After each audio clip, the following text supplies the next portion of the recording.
हम बात करते हैं जनरल स्पीकर लिस्ट की, तो जनरल स्पीकर लिस्ट होती क्या है पहले हमें ये देखना और समझना बहुत जरूरी है। जनरल स्पीकर लिस्ट होती कहाँ है, एग्जॉस्टिव का मोड जाते हैं तो हम क्या चाहते हैं वो आपको बताना चाहेंगे। सभी को मेरा नमस्कार, राधे राधे। मेरा नाम रजत शर्मा है, संस्थापक संकल्प ऑर्गेनाइजेशन अलॉन्ग विद सक्षम टुटेजा सर। आज हम एक बहुत महत्वपूर्ण मुद्दे के ऊपर यहाँ एकत्रित हुए हैं। या वीडियो बनाने का जो पर्पस है वो बहुत इंपॉर्टेंट है। पर्पस क्या है, आज हम डिस्कस करेंगे जनरल स्पीकर लिस्ट या फिर ओपनिंग स्टेटमेंट्स इन एनयूए। जब हम बात करते हैं जनरल स्पीकर लिस्ट की, तो जनरल स्पीकर लिस्ट होती क्या है पहले हमें ये देखना और समझना बहुत जरूरी है। हिंदी में ब्रेक डाउन करते हैं जनरल स्पीकर लिस्ट को। जनरल स्पीकर लिस्ट मतलब जनरल, आप मैं सबकी तरह जनरल सामान्य, स्पीकर मतलब बोलने वाले लोग, और लिस्ट मतलब लिस्ट लिखी जाती है। तो जनरल स्पीकर लिस्ट का मतलब है सारे डेलीगेट्स या सारे पार्टिसिपेंट्स स्पीच देते हैं सबसे पहले। जनरल स्पीकर लिस्ट होती कहां है, होती जी यूएन कमिटीज में। यूएन कमिटीज फॉर एग्जांपल इकोसॉक, UNGA, IMF, World Bank committees होती है। यूएनएचआरसी होती है, यूएनसीएसडब्ल्यू होती है, यूएनएससी होती है, मल्टीपल यूएन जितनी भी कमिटीज होती हैं। उधर जीएसएल हम देखते हैं या फिर जीएसएल में एनरोल करते हैं डेलीगेट्स। पहले जीएसएल की तरफ चलते हैं, फिर ओपनिंग स्टेटमेंट की तरफ मैं बाद में आऊंगा, ठीक है। जनरल स्पीकर लिस्ट का सबसे महत्वपूर्ण एक करेक्टर है। अब वो करेक्टर क्या है, वो करेक्टर है कि GSL is non exhaustive in nature. Non exhaustive का मतलब क्या है कि as soon as the GSL ends the committee is end. For example 10 speaker हैं, रजत पहला स्पीकर, दूसरा स्पीकर दीपांशु, तीसरा वैष्णवी, चौथा सक्षम, ऐसे अन्य सारे स्पीकर्स हैं। मेरे स्पीकर के मेरी स्पीच होती है जीएसएल, फिर दूसरी स्पीच होती है, फिर तीसरी स्पीच होती है, फिर तीसरी स्पीच के बाद एक सब टॉपिक लेते हैं, चौथी स्पीच, सब टॉपिक, ये राउंड चलता रहता है। As soon as last speaker, for example last speaker की स्पीच मान लीजिए डेलीगेट ऑफ चाइना की है, उनकी जैसे ही स्पीच हो जाएगी कमिटी एंड हो जाती है। इसलिए बोलते हैं general speaker list is non exhaustive in nature. Exhaust नहीं होनी चाहिए, एग्जॉस्ट मतलब एंड। बनाएंगे कैसे जीएसएल, सबसे इंपॉर्टेंट पार्ट आता है कि जीएसएल बनाए कैसे। बात सही है, बनाए कैसे, बनाए कैसे। जीएसएल का एक डिफॉल्ट टाइम होता है, वो डिफॉल्ट टाइम है 90 सेकेंड्स। 90 सेकेंड्स क्यों है डिफॉल्ट टाइम? डिफॉल्ट टाइम इसलिए है क्योंकि सेट ऑफ रूल्स के अकॉर्डिंग हम चलते हैं। यूएनए यूएसए एक रूल्स ऑफ प्रोसीजर है, एक UN for MUN, UN for MUN एक रूल्स एंड प्रोसीजर है, उसके अकॉर्डिंग जब हम चलते हैं तो 90 सेकेंड्स का डिफॉल्ट टाइम होता है जीएसएल का। 90 सेकेंड्स के अंदर जो मैं या फिर जो संकल्प की टीम रिकमेंड करेगी, सक्षम टुटेजा रजत शर्मा संकल्प टीम रिकमेंड करती है, या फिर जब हम एज एन एग्जीक्यूटिव बोर्ड जाते हैं तो हम क्या चाहते हैं वो आपको बताना चाहेंगे। 90 सेकेंड्स को आप 30 30 30 के 3 सेट्स में डिवाइड कर लीजिए, 30 30 30। अब उस 30 का जो एक सेट है उसको बाइफिकेट कीजिए 10-10 सेकेंड के सबसेट में।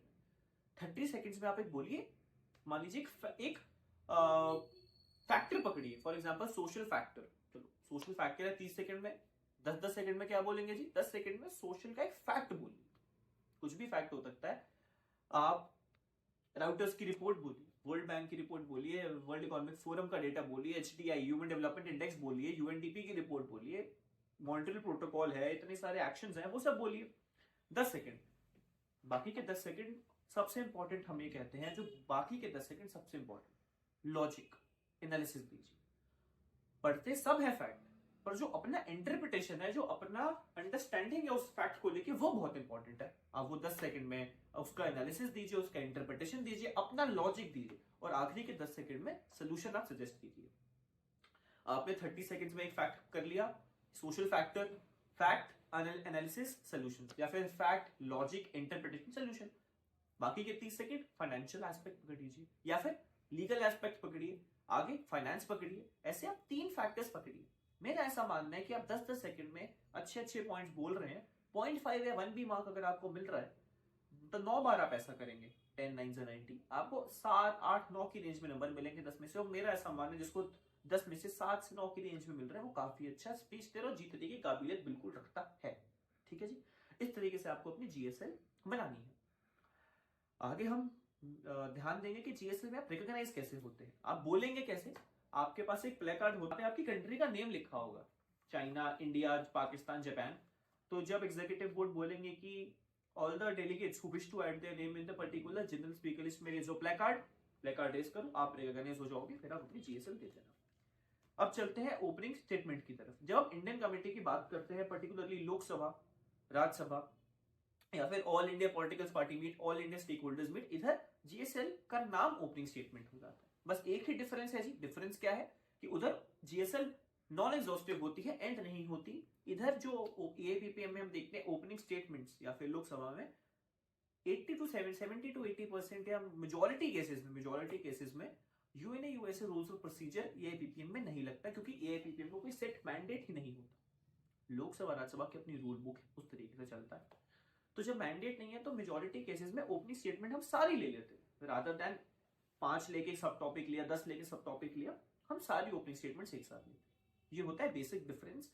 किस तरीके से आपको ओपनिंग स्टेटमेंट देनी है, सेम। आप 30 सेकंड का फैक्ट एक सब 3 सेट बनाइए, 10-10 के सबसेट्स बनाइए, लॉजिकल आर्ग्यूमेंट्स पकड़िए, पार्लियामेंट्री स्टैंडिंग कमेटी की रिपोर्ट्स बोलिए, कमीशंस बोलिए, कुठारे कमीशंस बोलिए। कुठारे कमीशन जैसे एजुकेशन की बात करते हैं, GDP allocation, Sujit Bhalla committee जैसे एक थी, हमने पढ़ी थी। इस तरीके से आप मल्टीपल कमिटीज की रिपोर्ट बोलिए, आप सुप्रीम कोर्ट की जजमेंट बोलिए। बहुत फेमस जजमेंट्स होते हैं, केशवनंदा भारती है, इंदिरा शाउनी है, मल्टीपल जजमेंट्स आती हैं, ठीक है। Right to privacy case Puttaswamy judgment है, आप ये सारी जजमेंट्स बोलिए। आप फाइनेंस फैक्टर बोलिए, आप सोशल फैक्टर्स, एनसीआरबी का डेटा बोलिए, आप ये सब बोल सकते हैं इंडियन कमेटी। जीएसएल में जब समय बच जाता है तब कैसे करते हैं, क्या करते हैं, वो हम मिलेंगे, यील्ड के कंसेप्ट को हम मिलेंगे अगले वीडियो में। तब तक के लिए धन्यवाद, नमस्कार, राधे राधे।